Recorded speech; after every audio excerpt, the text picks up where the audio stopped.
Hello, everyone. Welcome to Friday night. Hello, nice to have you here. Welcome, welcome. I am very happy to see you. Believe it or not, I don't know why I said believe it or not, but I am. Believe it. Welcome. This is Friday. I am Phil Machi, and this is my little corner of the YouTube universe. This is where every Friday night I go live for an hour and I talk a little bit about the progress that I'm making on my animated cartoon, and I also turn the camera around and show you my progress as I'm working on it. So I work on it live, and then because it's live and you're here live, presumably you're here live, then I get to interact with you, and that's I love that. That's part of why I do this every Friday. So, hey, Marks is here on YouTube. Hi, Marks. Marks says hi and waves at me, and I'm gonna wave back in real life, waving. And Marks waved at me in virtual emoji waving. So, let me lower that a little bit. I'm playing some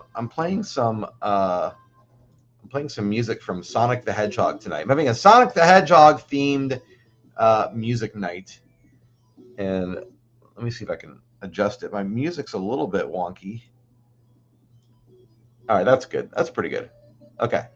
Well, anyway, so what has been going on in the past week? Well, I'm glad you asked, person who didn't say anything. Last week I was working on Scene 62, and I'm happy to report that Scene 62 is done. I've wrapped up Scene 62. Oh, hello. Thank you for the heart on Facebook from Ronan Kurosaki.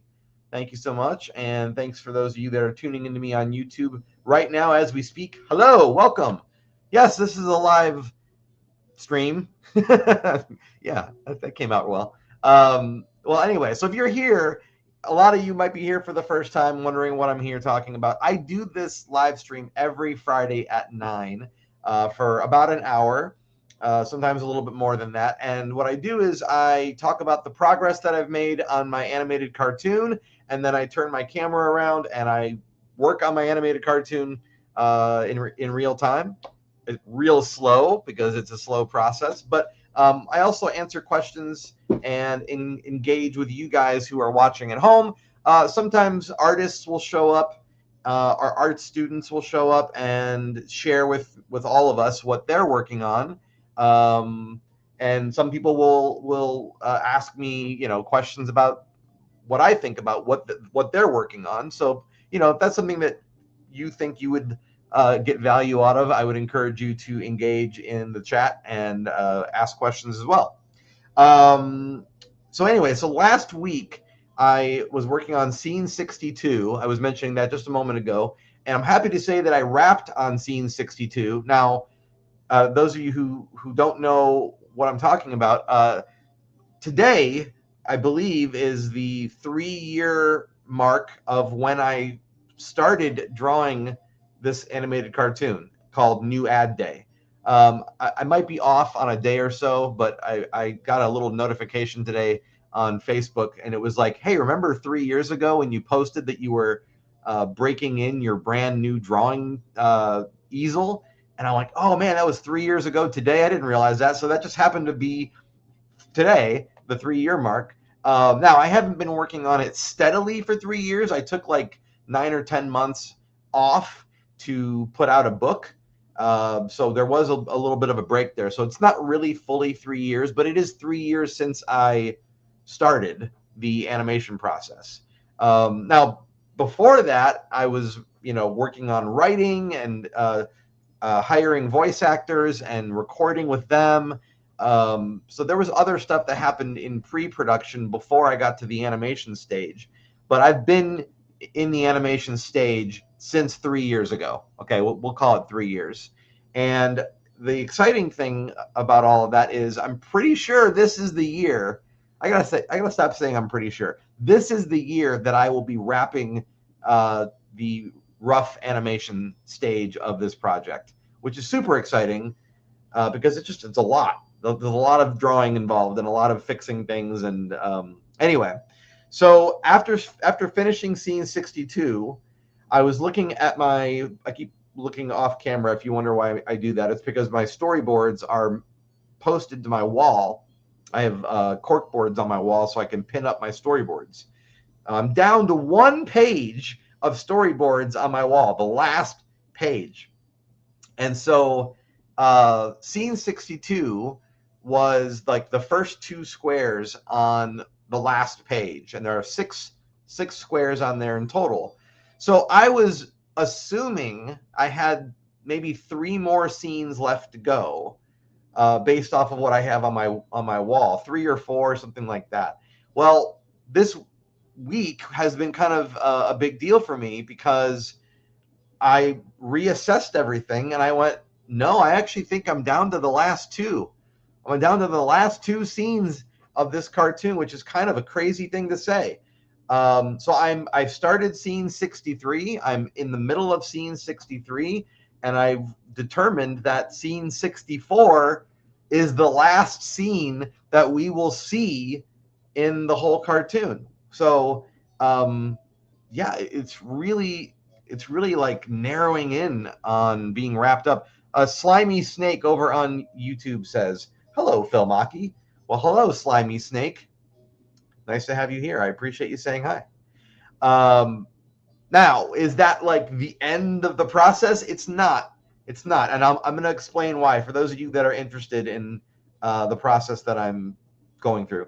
But you have to celebrate milestones. As one of the things that I already kind of knew it before I started this project, but I don't think I knew it as well as I know it now.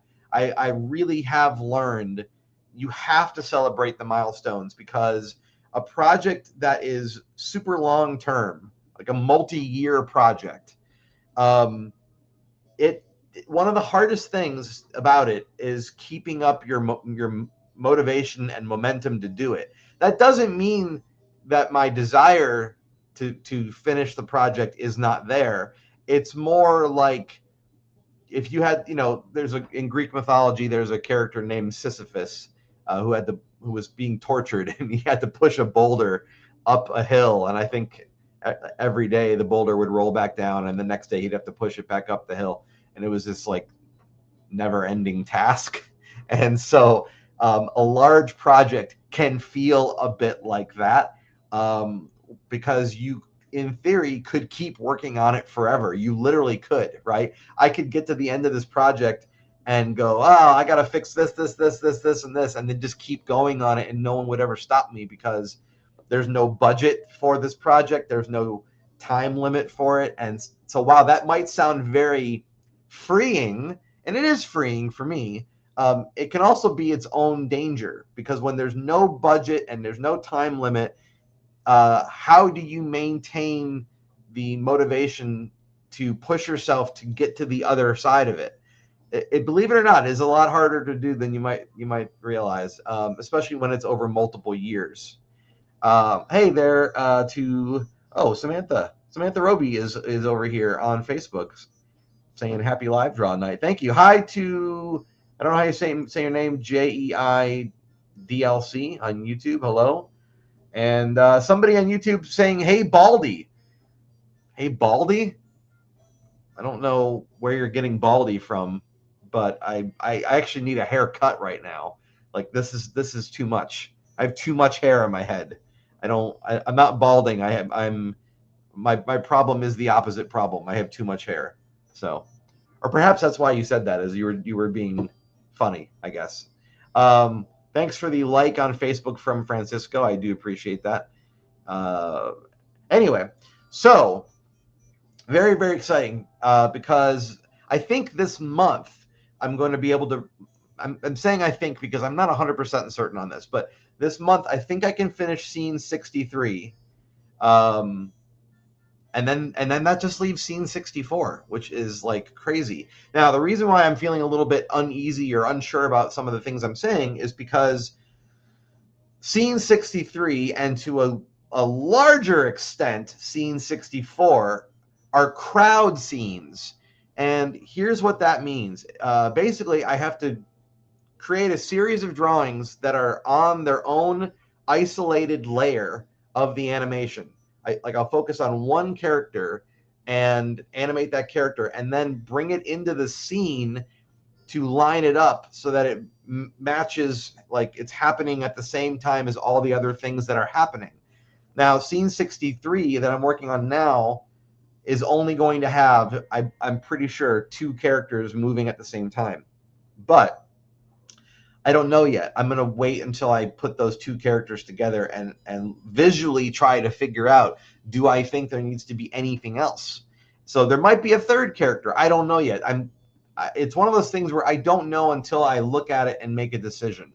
That's been part of the reason why this project has taken me as long as it has, is because a lot of the things I'm doing, I'm kind of deciding in the moment and making the judgment in the moment. You may have heard that, like, when people make a movie, that post-production takes a long time because that's when they're editing everything, right? Well, animation is a little bit different because editing happens in real time. I'm editing as I'm creating. It's all very, very precise. Things don't happen on accident. So what that does is it lengthens the amount of time a lot of things take to happen, because you're kind of you're making changes as you go, and then sometimes making those changes you have to go back and kind of redo things. So right now I'm animating one character, and when I'm done with her, I know who the other character is going to be. But I don't know how that's going to all look together on screen, and I don't know if it's going to be visually stimulating enough that I'll feel like it's, good enough. I'll know when I know, is the answer. But scene 64, that's the one that I'm like truly nervous about, just because the camera zooms out. Now, is there really a camera? No, there's not really a camera, right? It's just the way that I'm drawing the image. If characters look like they're smaller on screen, they appear farther away. So that's like backing up the camera, but there is no camera. It's just whatever I'm drawing, and it creates the illusion, right? So scene 64, the camera moves farther back, and all the characters that are on screen are smaller. But because we've moved farther back, that means I can go ahead and add a lot more characters to the image, which is great because it's more to look at, but it's also not great because it's a lot more to draw. So, so the thing I decided this week was that originally there was going to be a scene 63, 64, and 65. I changed it, and I said 64 and 65 are going to get squished together. Instead of each scene being 3 seconds each, because I've got the last 9 seconds of film, I'm going to keep my 3 seconds for scene 63, and I'm going to squish the last 6 seconds together and make that scene 64. So that it was kind of a big, I know that might sound like not that big of a deal, but I'm going to be honest with you. When I came up with that, I was sitting at my desk and I was just like, I just kept asking myself, is that really what I'm going to do? Am I going to do that? Because I have to make that decision now before I go and start working on it. I can't make that decision like mid scene. I mean, you can, but then you're not really planning properly, and then you've kind of created more work for yourself. So a lot of times if I'm making big decisions, I have to pause what I'm working on, stop, sit there, work it out in my head, and then look at my timeline, and go, okay, how much time is there left in the timeline? There's this much time left. Do I feel like this would be like a suitable thing to be on screen for this many seconds? And you have to kind of imagine it in your head because you don't really have anything to work off of. Yes, I have an animatic, but I'm changing what I'm doing from what the animatic was a little bit. Part of that is because of the audio. I have a character that he walks off screen laughing, but he laughs in like a group of 3 laughs. And so the reason why I made the adjustment, a big part of it was he does his first big laugh, and that kind of takes place in scene 62. He's got his second big laugh, and that takes place in scene 63. what I was going to do was have scenes 64 and 65 be his last big laugh. But I don't like the idea of breaking up his last laugh into 2 sections. I thought I was going to do that, and then I was like, I don't like that. I don't want to break it up. I think I want it to just be one big laugh per time that the camera changes. So that's a big part of why I made that decision. Also because I don't think the added zooming out, I think it was too many times. I was looking at what I was doing and I'm like, I don't need it to keep zooming out more and more and more. It's too much. So it was just a combination of like looking at what I had and going, okay, is this getting redundant? Is it funny still? Is it too repetitive? And then listening to the audio and thinking, okay, well, what would make sense if I mixed it with the audio? How would that play together once they merge together? And then his laugh kind of trails off and fades out, but there's still a little bit of time on screen. And I was like, well, is that going to be okay? Because his laugh goes away, but I might have a little bit more time on screen. And I thought, oh yeah, it's going to be fine because that's where the music's going to come in, and the music will fill in that space. But there is no music yet because my composer and I haven't started working on it yet. So a lot of this stuff is like I have to imagine it and look at what I have and go, yeah, this is going to work once I get this other thing that doesn't exist yet in there. So I'm basically building in pockets of space for other things to have room to breathe, like sound effects and music and things like that. Sam OK on YouTube says, that's fun that you can create a camera zooming effect with no camera. Yeah, thank you. Well, that's always kind of fascinated me about animation, is when you can move the camera and make it look like the camera is flying around a character, like they're in 3 dimensions. If the camera's moving, like if the camera's here and it's moving like this to my side, and then behind me, right, the camera's doing one of these, I'm in 3 dimensions, so the camera can do that. But if you're drawing everything, there are no 3 dimensions. It's all done on paper. So you have to create the illusion of that by moving the drawing in such a way that it creates the illusion of a camera. I've always thought that was fascinating, and I don't have like tons of examples of it in this cartoon, but I do have a handful, and anytime I do one of those, it's always really interesting, and I love the result, but it's also a lot of work. Case in point, here are the drawings I'm working on right now for scene 63. So they're in descending order, so it's not going to play exactly the way that I want for you. But see if I can kind of do a little bit of this on camera here.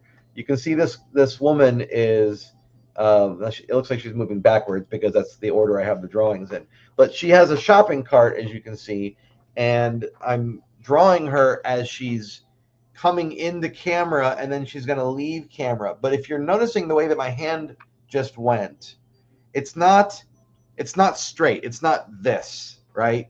I'm kind of bringing it in like this, and then taking it out like that. So she's actually walking like in an arc toward camera. Why did I do that? I just think it's more interesting looking, but it's taking me a while to figure out the drawings because I'm treating her as if she's a 3-dimensional character, and she's not a 3-dimensional character.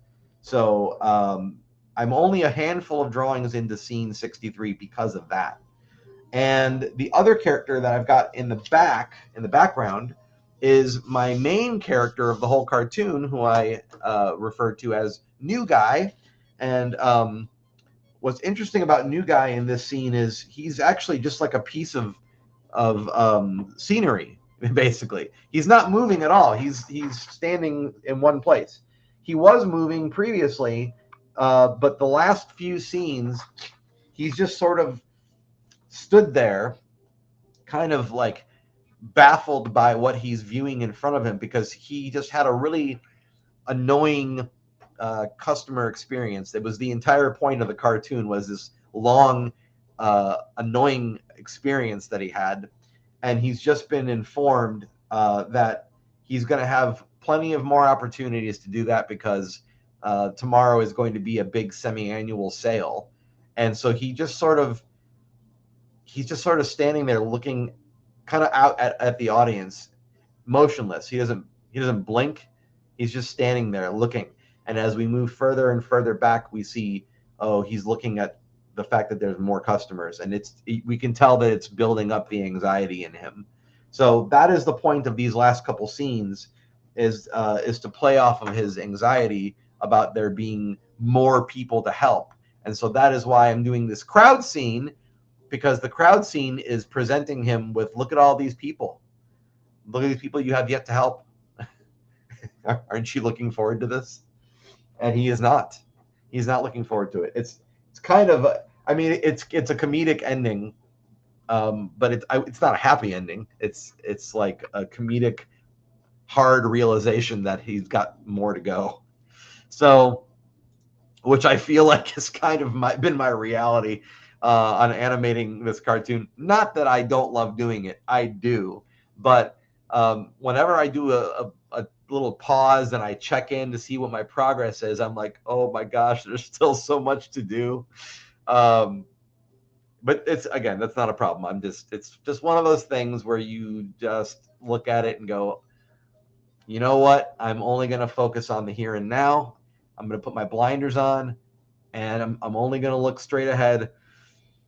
That has really been the secret to how I've been able to move forward on this whole project, is whenever I get overwhelmed, and it does happen, I go, no, you're on scene number blank. And because you're on that scene, that's the most important scene in the world right now. That's the only thing that matters. That's what I keep telling myself. That's the only thing you need to focus on. It. The other stuff that's coming up doesn't even matter, because everything that's coming later is built upon the foundation that you're currently building and designing right now. And so I've tried my hardest this whole project to treat every scene as the most important scene, and that nothing else matters, because I know that if I rush through any scene just to get to the next one that might be a little bit more visually interesting or more action-packed or whatever, if I do that, what that will do is it'll create a sense of, apathy, or there won't be energy in the film if I ever have a scene that feels like I don't really care about it, right? I tried to look at every scene, even if it wasn't an exciting one, and think, what can I do to make this visually interesting in some way, so that way it doesn't feel like I'm phoning it in. And that's been one of the biggest challenges of the whole project, has been trying to find ways for me to find something of interest that I can hold on to and try to communicate. I think this angle is interesting. I think this expression is interesting. Whatever. So that's been the real challenge this whole time, is to find something interesting in every scene and do my best to communicate why I think it's interesting visually, just through my drawings, not through any, telling the audience, by the way, you should really be paying attention to this part right here. You don't say it that way. You have to say it by showing it. So anyway, that's been the journey so far, and now I'm on scene 63. It's amazing to be able to say that. I think I can get scene 63 done this month. I'm pretty sure. If I can, then June for sure. I feel it in my bones right now. June for sure will be all about scene 64, and it's going to be about, how many characters do I want to put on screen? I don't want there to be so many that it's like a massive crowd of like you could scoop all the people together and have like a crowd. I don't want a crowd like that, but it is a crowd scene in the sense that there will be a number of moving people all over the screen, right? Maybe 10 people, maybe 15. I don't see it being more than 15. 15 seems like it might be too high, but less than 10 sounds like that doesn't sound right either. So, and some of the people could be moving just a tiny bit.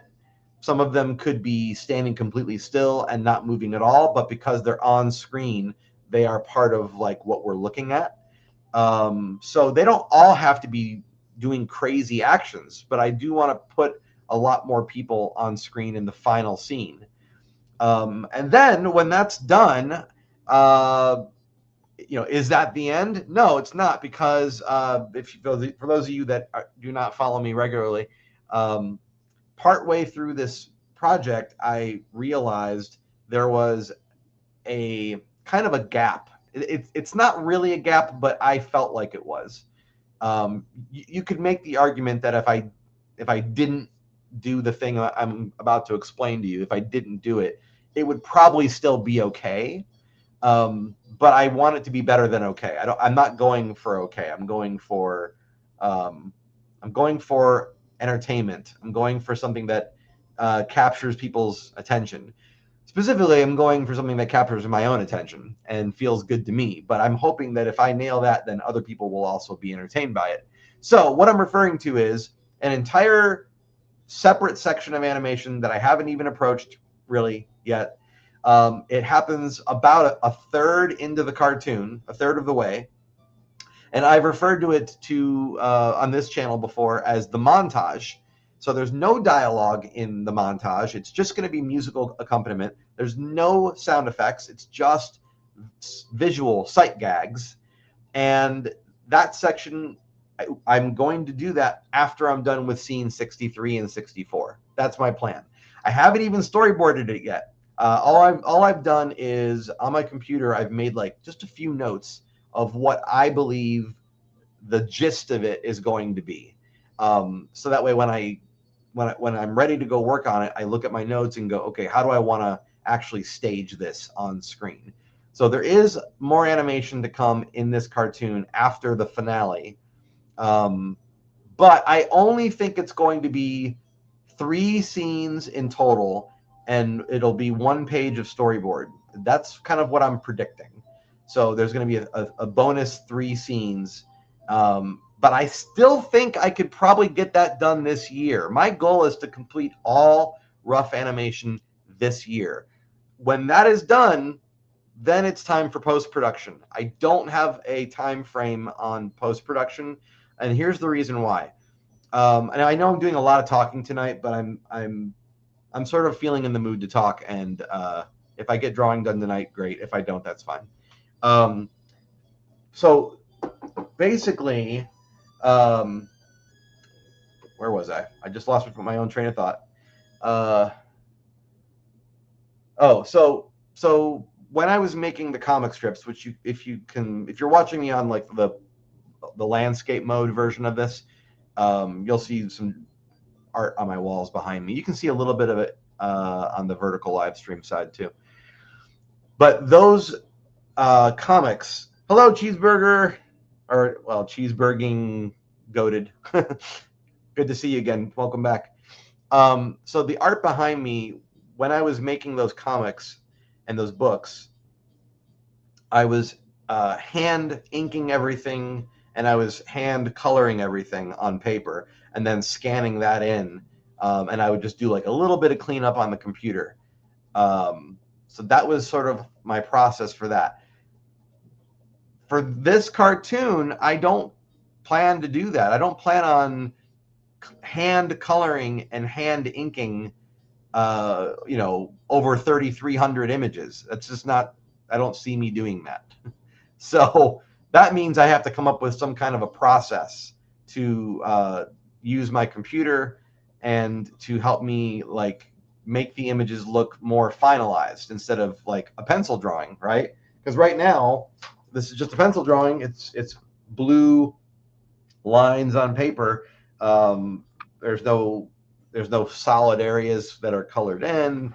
There's no, I don't know if I'm even going to bother with shadows or anything like that. I haven't decided yet. That would be an insane thing to do. Maybe I would do that in like a couple sections, but I don't think the whole cartoon's going to have shadows.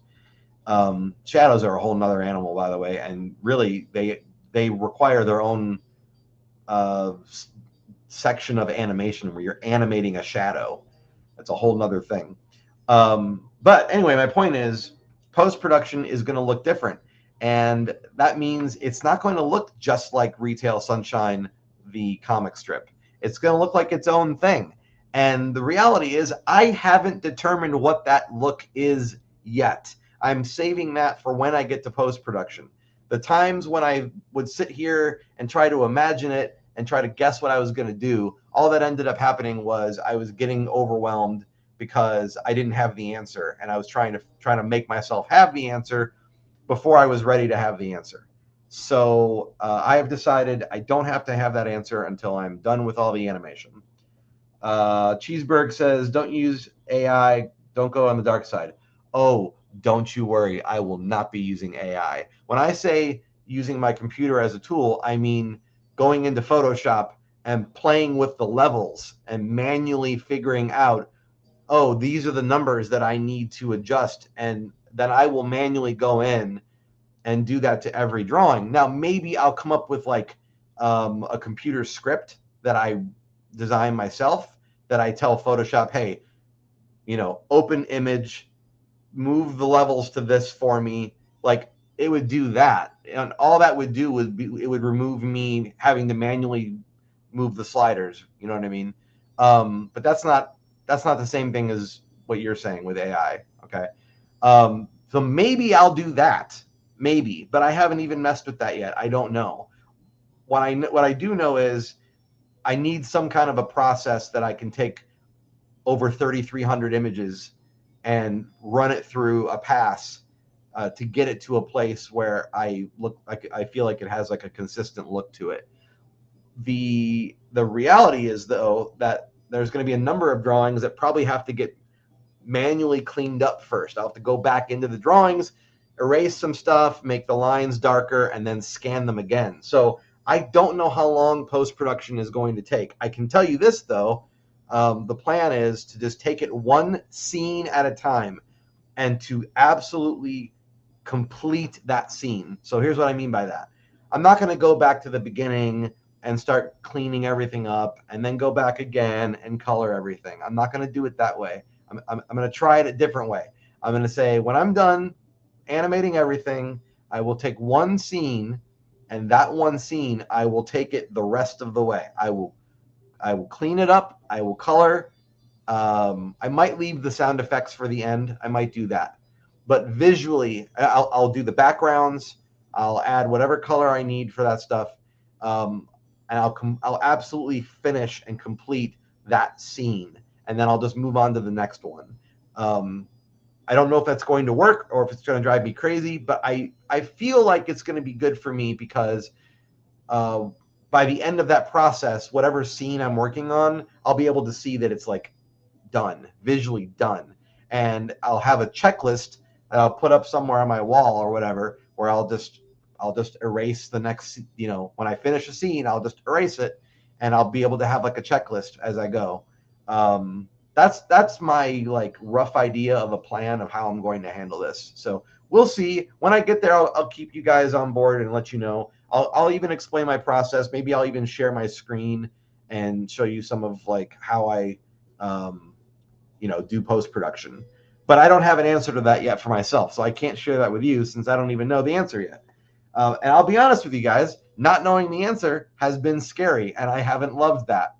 But I've tried really hard to just be in the moment and go, hey, you know what you do know how to do? You know how to finish drawing this cartoon. So just finish that and then worry about the other stuff later. That's literally been the only way I've gotten to this point, is I've had to quiet my voice, my inner voice, because otherwise I sit here and I freeze. I've done it before. I'll just sit here and I'll procrastinate and not work on anything, and then I just get frustrated that I didn't get anything done. So, anyway, I guess I'll do a little bit of drawing. So I'm gonna work backwards a little bit today, because I have this early drawing of this character pushing a shopping cart, but she doesn't start on camera, like on camera. She walks in from off screen, so I need to work her backwards to get her off screen. I don't know how far forward I'm going to have her walk, but I do know that I need her to start off screen. So because I know that, that's the part that I'm going to focus on. Honestly, that actually has really been That's been a real big part of my process. Is if I don't have a full grasp on the entirety of how I'm going to handle something, I ask myself like, well, what part do I know? And then I just make sure I work on that. I go, well, I know I need this, so then I go and work on that. And my hope in my brain is, gosh, I hope that by the time I finish this thing that I do know, that it helps me make the parts that I don't know more transparent, so that I know how to approach them. And that's been working for me pretty well, if I'm being honest. Like, not having all the answers has been okay. It's just been it's just like the mental game of telling myself, hey man, you don't need to have all the answers. You'll get those answers when you need them. And right now you don't need them. It's a need to know basis, and you don't need to know. That's kind of what I say to myself. All right, so I'm going to get this. I'm going to move my camera around here. Pardon me for making you seasick if I've done that. That was not my intention. All right, I'm going to turn my camera a little bit more. That should be pretty good. Let me go close my bathroom door. And this week has also been kind of a challenge, because I think you guys might remember me telling you that I've got a new cat living with me, and he's not a kitten, but he has kitten energy, and so that has been quite the change of pace. I've had to change how I feed my cats, or my existing cat that was already here. I've had to change that because this cat is very food motivated, and he eats as if he will not be eating again ever again. And so his attitude is, I better eat everything on earth right now, and that's been a bit of a challenge, because my other cat is a grazer, and he kind of can't graze as the way he used to now. I have to feed him in steps, and I have to babysit feeding him. So that's been kind of a problem, but I'm making it work. Let me see. Let's see this. It's contact, so should be high point there. So pretty far back is what this drawing should be.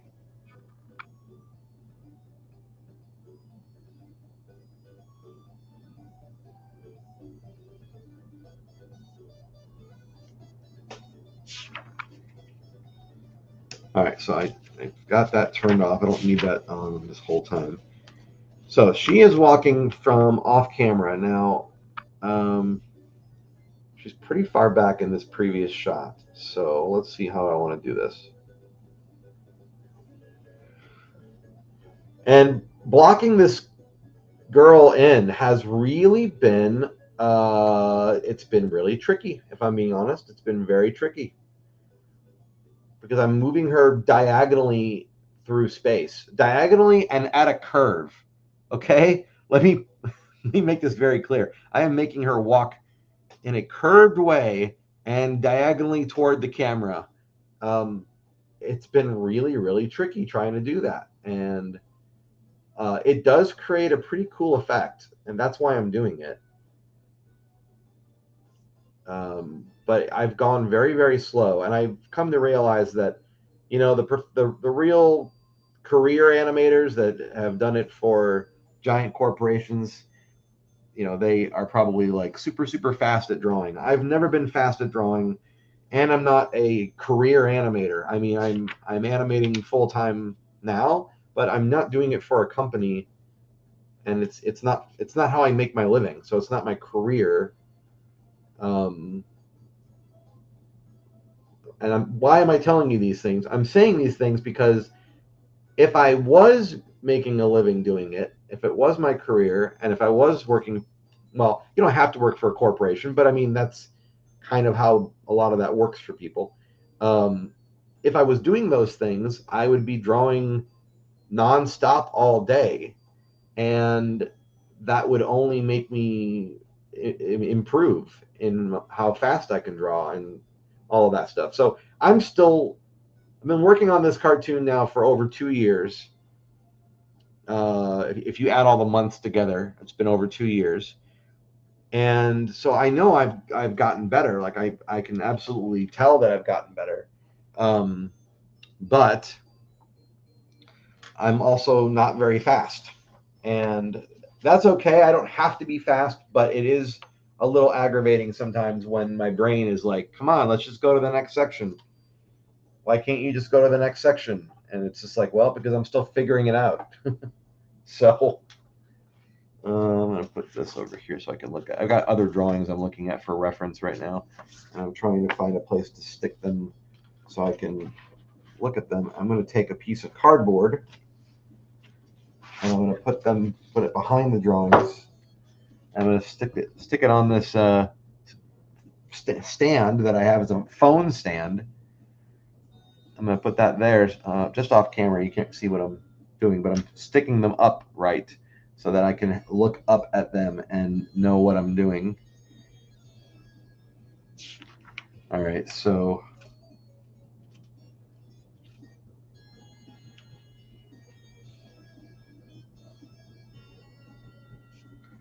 now do I want her to be?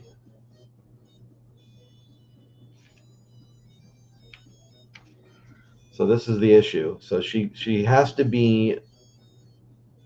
Gosh, this is so tricky. The problem is she has to get physically smaller as I send her back into space. She has to get physically smaller. So I have to keep shrinking her, but also turning her because she's coming at an angle. It's really, yeah. And a lot of what I've been doing this last week has been sitting here and staring at the page and going, I don't know if this is working. Is this working? And she also has to go further and further off screen.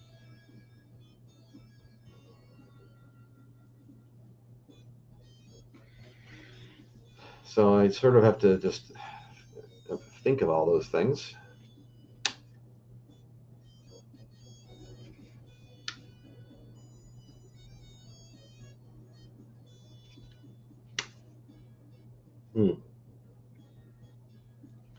How far do I want her to?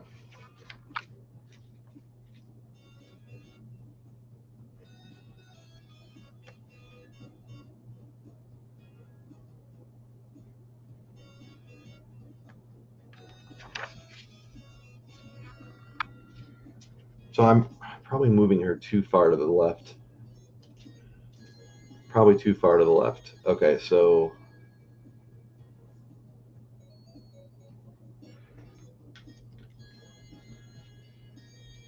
oh, Greg's here. Hey, Greg, do some layouts first, then animate it. Yeah, I know you're right. I know, and that's been a real big problem. I've been not been doing the layouts. You're right. You're right. I do layouts typically when I do a walk cycle, and I just did a walk cycle last week, and I did do a layout for that. So this is another one of those times where I should be doing a walk cycle, and you're right. I should be treating it as a walk cycle, and you're 100% right. Why haven't I done that? Because I get a little bit impatient. I get, well, maybe not impatient. Impatient's not the right word. I would say I get eager. I would say I get eager. So all right. So I want to get her to go back.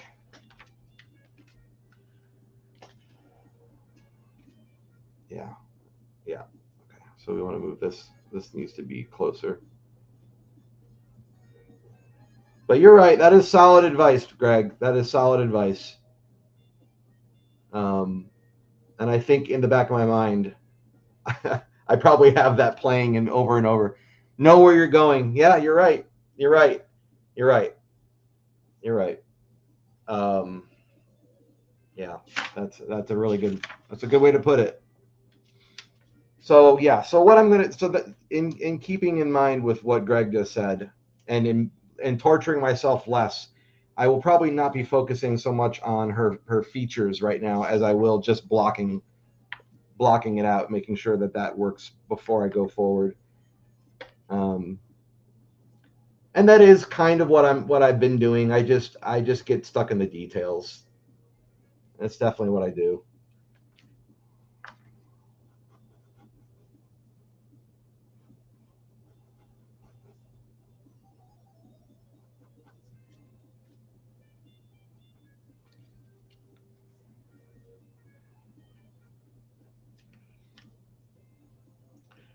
something interesting about this scene, when I first started working on it, I was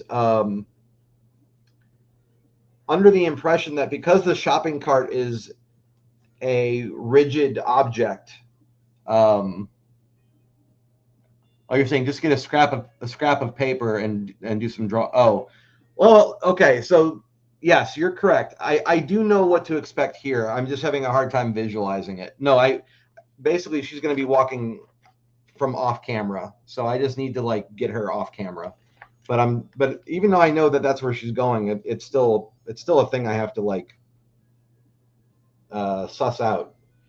But something that is interesting about this scene is that I thought because the shopping cart is a rigid object, I sort of thought I had to base the scene off of the non flexible object. I thought I had to base it off of that, and that if I got the non flexible object to do what I wanted, then she would sort of like be malleable, right? It's not like a crazy way to think of it, but I sort of realized that's actually the wrong way to think about it. What I'm doing is I'm nailing her placement, and then I'm figuring out where the cart goes after that, because the cart will go where the cart goes. It's not gonna go somewhere completely random.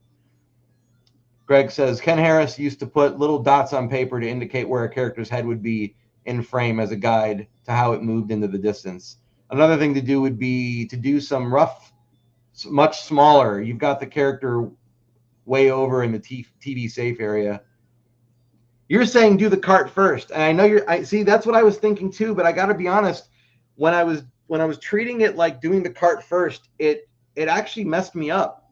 For whatever reason, it actually didn't work.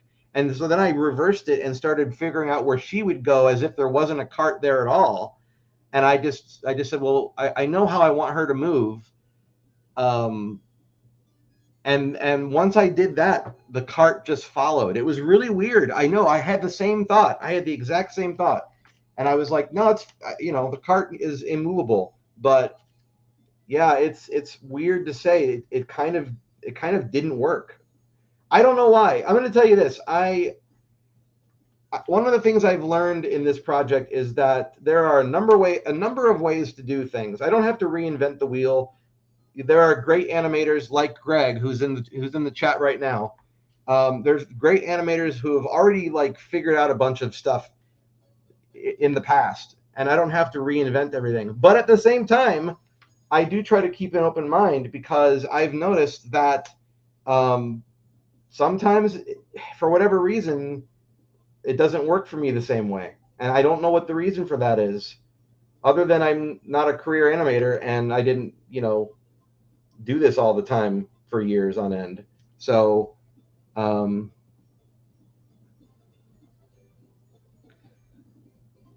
just know that I'm always trying to keep an open mind. I am trying to do things in a way that makes sense. And I am trying to remember what people tell me and things like that. But I also try to leave a little bit of room in there to see if something makes sense in my head in a different way, because sometimes it does, and I don't have a good explanation as to what that is. So she's going to be coming in from off camera. She's walking in from off screen, and then I'm probably going to cut the scene while she's still on camera. That's sort of where I'm thinking this is like she's going to end somewhere on the right-hand side over here. She's going backwards because I started this scene with her already on screen. I didn't start with her off screen. I wanted to establish what she looked like, and so I had her here, and then I've already worked her all the way to the right. I've already done all those frames, but I want to get her off so I can have her walking on screen. Yeah, I'm working her back. Exactly. I already did the frames of her going forward, so now I'm working her back. I haven't done any in-betweening yet, but I already have like I've already got, here's like other frames of her. I've already got these other drawings of her.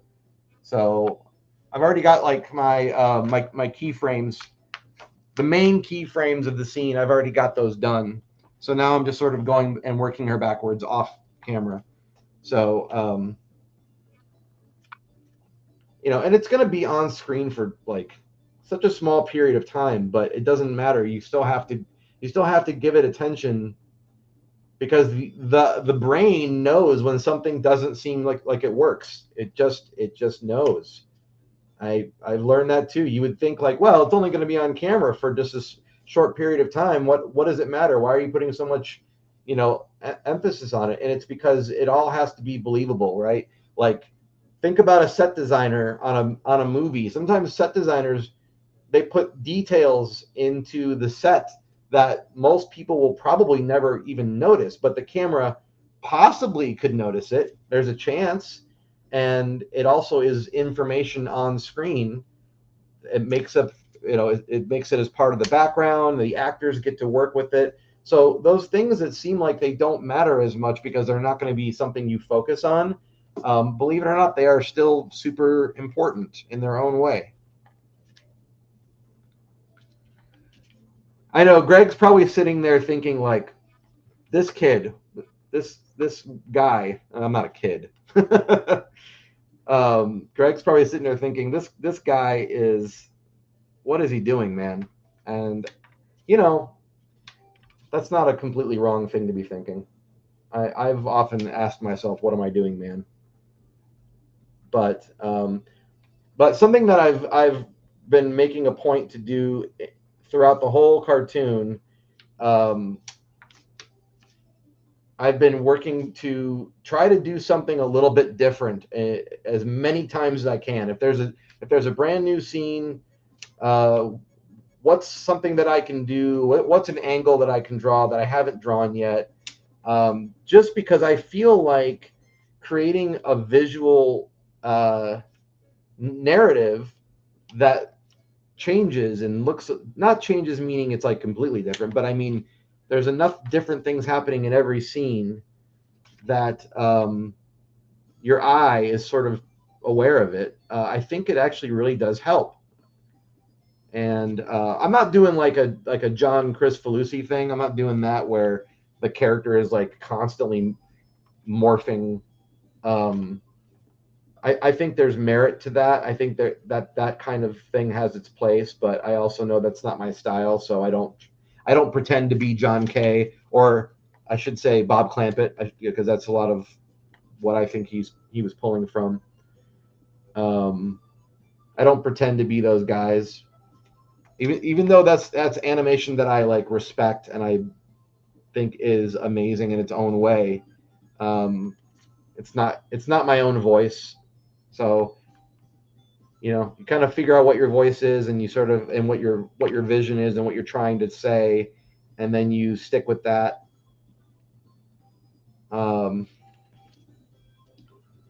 Again, those of you that are just like popping in new to my channel, I'm telling all of this with like the limited authority that I have. I'm not trying to put myself down. I'm just saying, like, I know that I don't have like the pedigree that a lot of other artists like Greg, I should say, that artists that have been doing this a lot longer. But I can tell you that I've learned a lot, and in knowing that I've learned a lot, I do feel like there's things I can say with good authority now that I've been on this for 63 scenes. I do feel like I have things that I can say with confidence.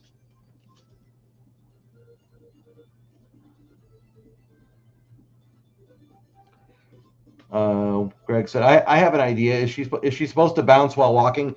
Yeah, I have her bouncing a little bit. I don't want to overdo the bounce, but she actually, when I play the frames I have through, she does actually bounce. Like if you look at this, she kind of is squashed in this drawing. So you can't see it here because the camera's at an angle, but she actually does kind of bounce. It's not a metric ton of bounce. It is, there is bounce involved. Excuse me. You're saying Chris Felucci's influence was really the 1960s Lance cartoons directed by Sid Marcus. You're probably right. I've heard him on DVD commentaries talk about Clampett, and he has a lot of. It sounds like he's pulled a lot from Clampett. He also loved a lot of the Hanna-Barbera stuff. The background is not panning. The background is stationary. You'd be having a hard time too. Well, that makes me feel a lot better, Greg. I appreciate that. But yes, she is bouncing while walking. I don't want it to be like a ton of bounce. I just want it to be enough bounce that she feels lively and not rigid. That's been sort of that's been like the mission here is to put like, I don't know. I know there's a lot of schools of thought on this. I think when something is overacted, I personally get kind of irritated with it. So I want there to be a lot of acting, like my facial expressions. I always put a lot of acting into my facial expressions. But as far as like gestures and things like that, I try to keep that big, but not so big that it's ridiculous. And where is that line?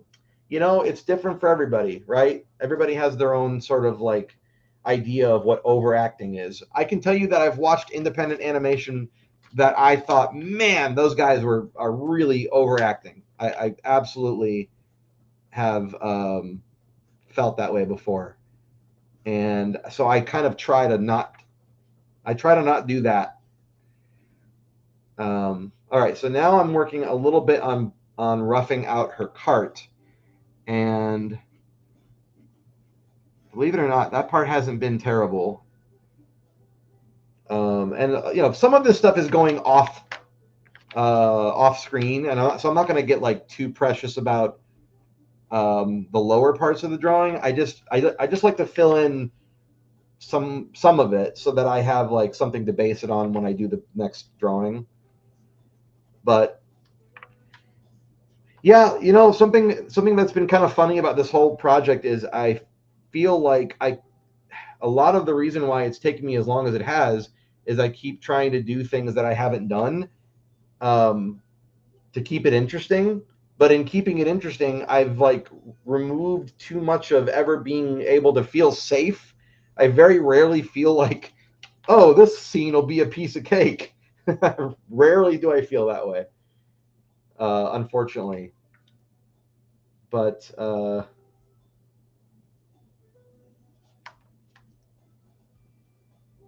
and tonight I'm just working on, just to clarify, I'm just working on some keyframes. I'm not gonna get too detailed. I'm not doing any in-betweening or anything like that. I just want to get some of my keyframes, maybe my mid frame or midpoints as well. Just so I can have something later to test out. And then after I test it out, I'll go in and get more specific about it.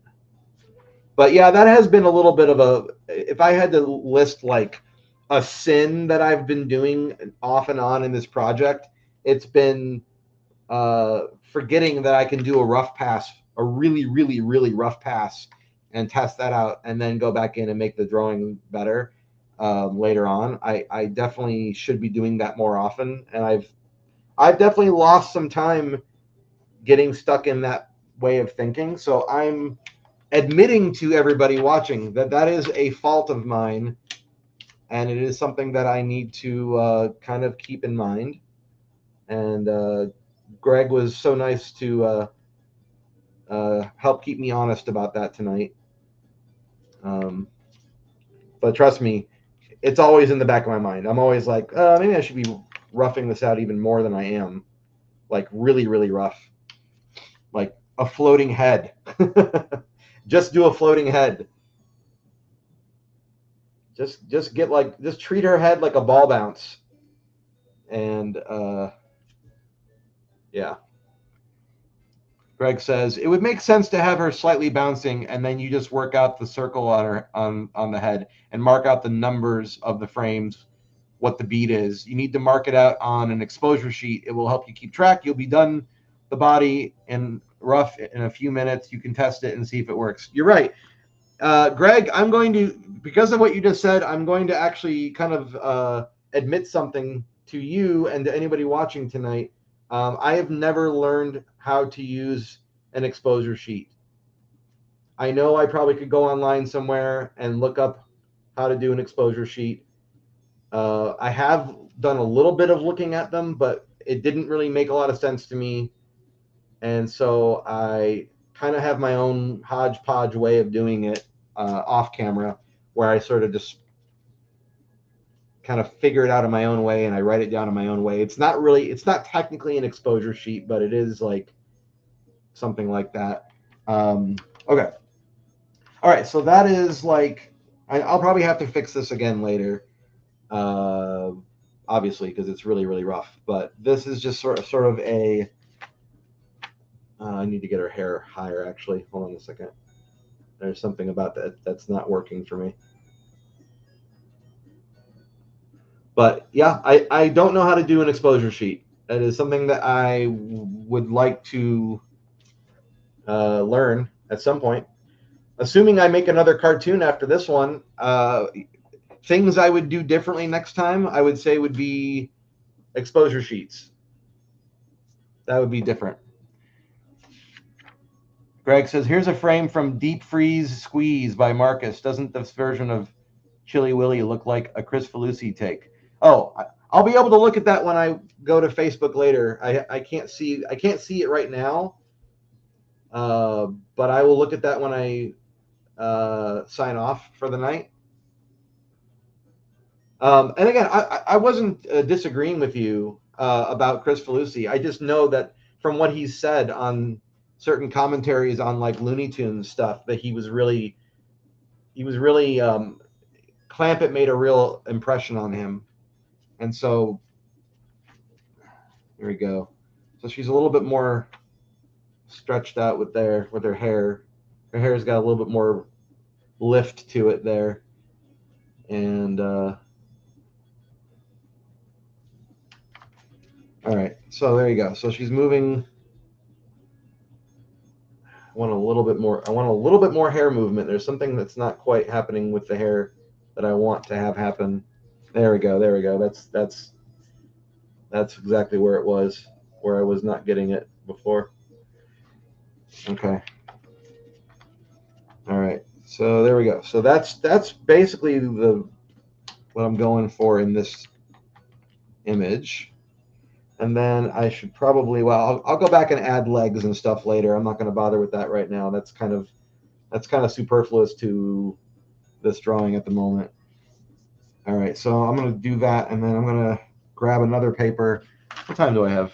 Oh, am I already at an hour? I talked way too much tonight. All right, I only got one drawing in tonight. It's a little bit of a disappointment on my end, but I was talking a bunch. So that's all right. I'll set up my paper for next time, and I can add that later. Bayou Bomber over on YouTube is here and says, "Daw, shoot, got preoccupied with my thesis work, and I'm joining the party late." That's okay, Bayou Bomber. It's always nice to see you. I know you're animating for your thesis. I hope that's going well. Greg says, but he would have seen lots of Lance. Phil, take the drawing you just did and match it to the other one. Match it to the other one.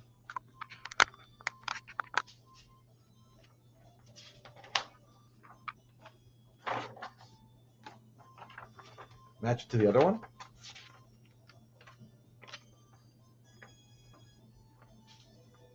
Yeah.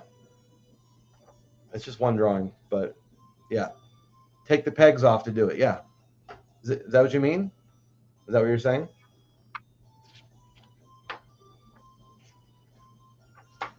I think that's what you're telling me.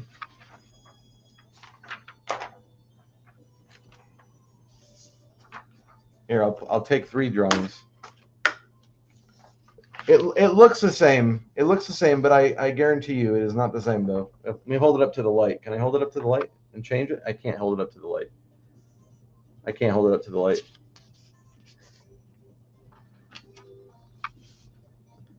Well, her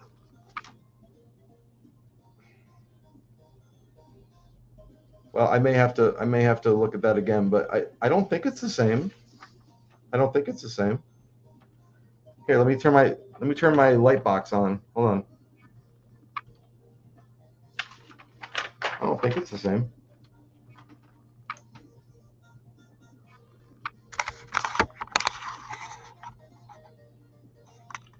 I'm not sure I can even do that. Hold on.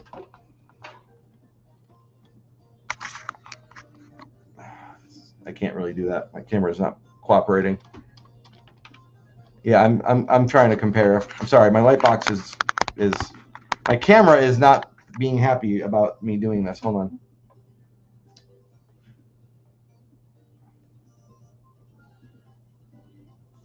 If I move this to pair her up.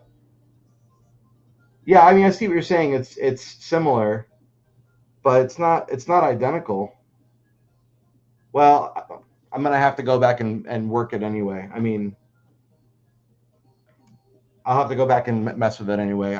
It's not completed. I'll just have to go back and look at it again. But yeah, we'll see. We'll see. Maybe it's too similar. I don't know. I'll have to take a look at it a little bit later off camera. I'll have to look at it off camera, but it's entirely possible that it's too similar. I'll have to address that. It's pretty close. Yeah. Yeah. So maybe I don't have it being different enough. I mean, that's possible too. What I've been doing is, I mean, obviously I can check with my eye right away, but I also do like I'll do a scan and sort of scrub through it visually on my timeline just to see if it's like doing what I want it to do. And if I scan this later and it doesn't do what I want it to do, then I will have to make some adjustments. And there's a very good chance I'll have to make some adjustments. But that's kind of been the process this whole time. It's been like a lot of trial and error. And let me see if I can put these other drawings together.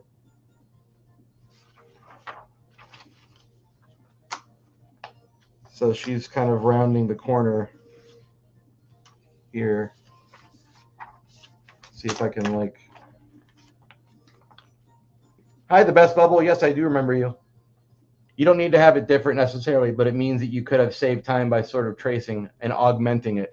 Oh, okay. Yes. I see what you're saying. I get what you're saying. Yeah, but like I said, I'll go back and double check because maybe it's what maybe it is doing what I want and I don't know yet. I'll have to look. It might not be, and if it doesn't look right, then I'll have to go back in and make some augmented drawings. But you're right. I could have saved time. But see, that's the thing. I haven't been the best about the saving time thing. That's been a real pain in the patoot, is the not saving time thing. Let me see if I can. I know. I haven't mastered the art of like flipping, but it's not. Forgive me. I'm not great at doing the flipping thing. Anyway, I'm not gonna bore you guys with that. Anyway, I have a lot of work to do.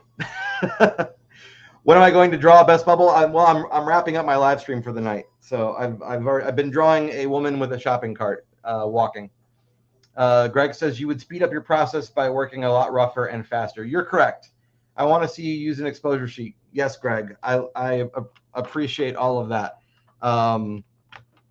I need to learn how to use an exposure sheet. That's definitely on my list. So anyway, all right, guys. thanks for joining me. We'll see how I get by next Friday. My work schedule has changed recently, and so I don't have as much downtime right now as I usually do because I have to have a day job, and so that's been part of the challenge. Is I have to kind of sit down in tiny intervals and work out what I can, and then move on from there. So I'm hoping this weekend I can kind of have a chance to work this out. And I'll let you know on Friday of next week. And we'll see how far I get with this character. I have one other character for sure in this scene that's in the background, and it's not going to be anywhere near as complicated. It's like he's walking around a fixture, so it's not going to be a bunch of weird angle stuff. It's going to be a little bit more normal. This, of course, I just chose to do something that was wonky. But the reason why I did this, like this angle, this weird curved angle of her walking, was because earlier in the cartoon there is another character with a shopping cart that walks in the opposite direction, but I have her going like absolutely linear, right? She's walking from right to left or left to right, however, depending how you think of it.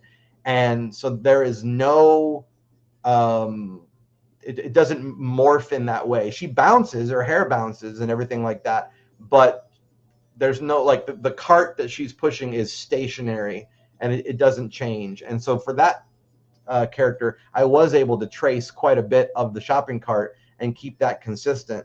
So I was trying to mix it up here, and of course that means I threw a bit of a monkey wrench speed bump in my path, and so now I'm paying for that. But I have enough of this done already that I should be able to start doing in-betweens very soon, and that's going to be a little bit better because then I'll already have like my keyframes lined up and my breakdowns.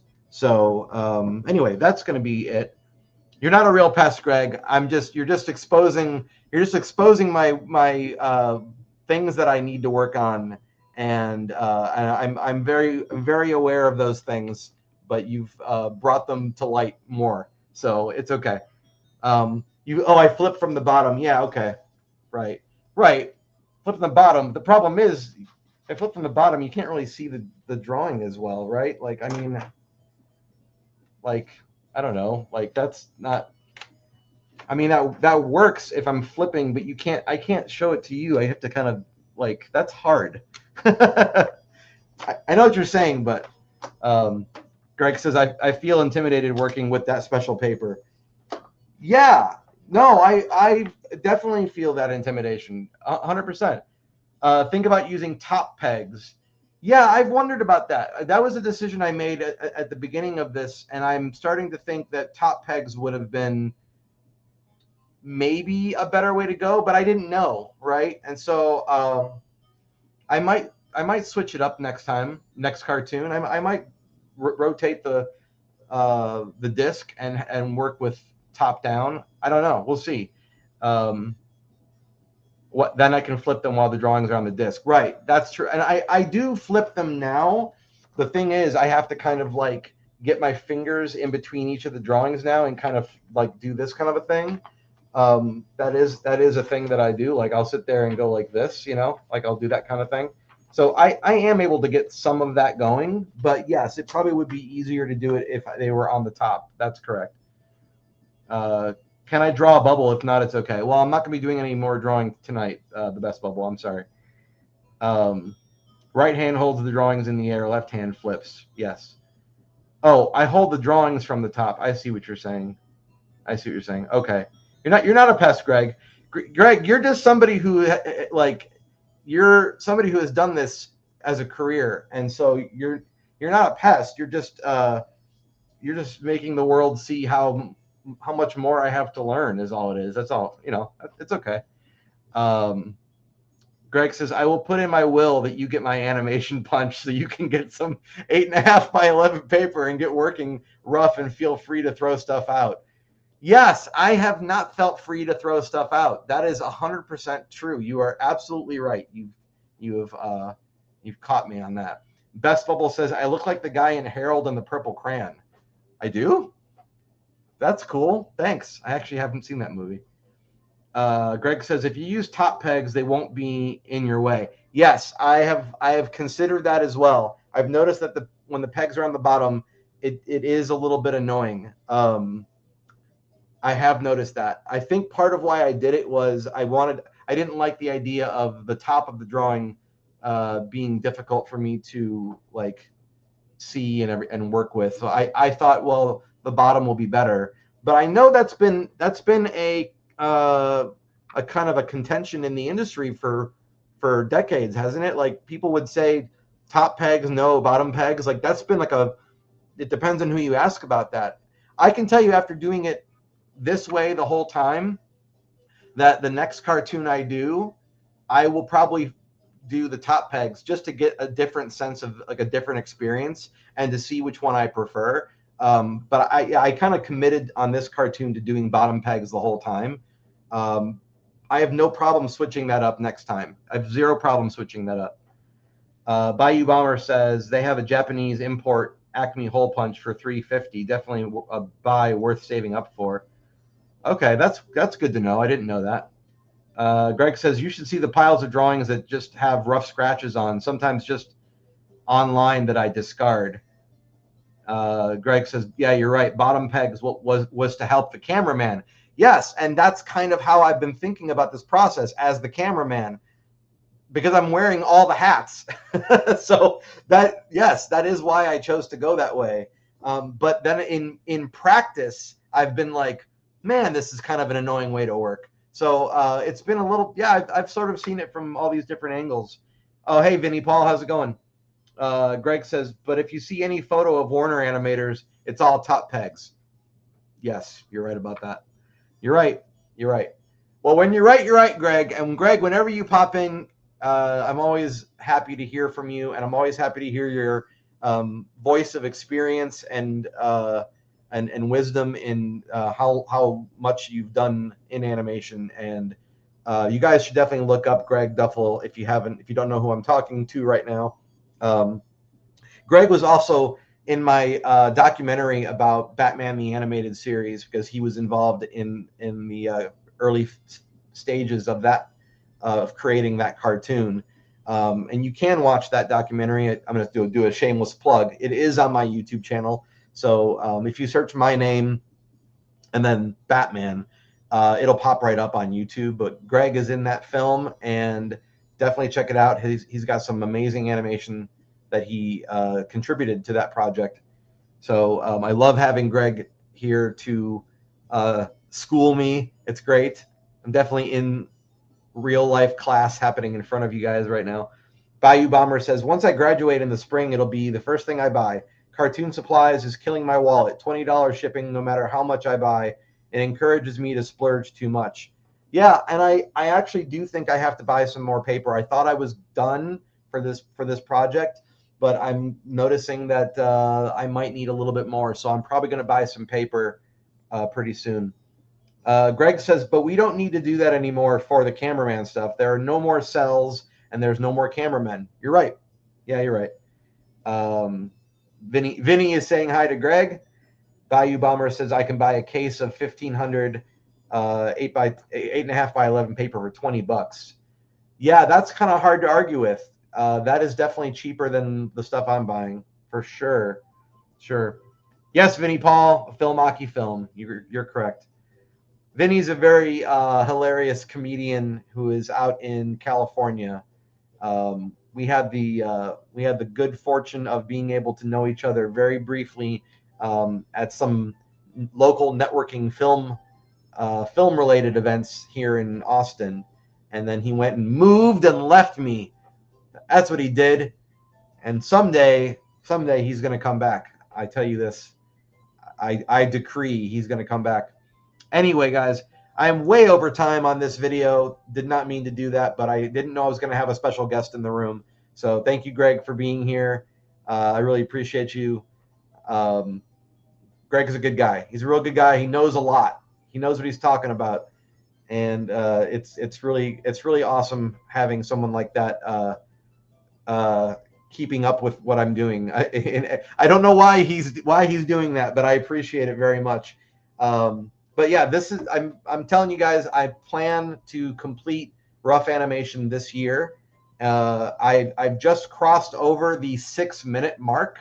I have 6 minutes of animation completed, and that's a cool thing to be able to say. When this cartoon is done with opening and closing credits, it's going to be 7 minutes, give or take a few seconds. And so, yeah, that's the plan. That's the plan, everybody.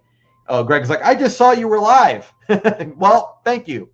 Thank you regardless, even if you weren't trying to keep tabs on me. Thank you for popping in anyway. Good night, Marks. I'll see you later. Yeah, I've got about 3,300 drawings at this point. Vinny says, I miss Austin. I miss you, Phil. Hi, Greg. Hi, all. Bye, Greg. Nice seeing you too. And the Best Bubble says, today I got in trouble in art for drawing on the desk. Oh, no. I can't say I blame you, but at the same time, just try to keep it on paper, because then you can put the date on the paper and keep it for years later, and you can see what you were, where you were at this stage of the game. So try to keep your drawings on paper. All right, guys. Even if that paper is homework related, try to keep your drawings on paper. Have a great weekend. I'll see you next Friday. As always, 9 p.m. Central. I do this every week. Mostly. I mean, there's a couple of weeks where I don't, but for the most part, I do this every week. And if you haven't already, please join me over at retailsunshine.com. Follow me there for free. I post little blogs and things of behind the scenes, and I'm trying to build a community there. So I would love to have you there. And of course, if you haven't already, please subscribe to me on YouTube. It helps my channel a lot. That's where you can also give a thumbs up to this video, and it'll help other people to find it. So thank you guys for doing that. Have a wonderful rest of your night. Download an exposure sheet, says Greg. All right, Greg, I will. I got to learn how to use it, but I'll download one. All right, bye, Vinny, and bye, Marks. See you guys later. Have a good night.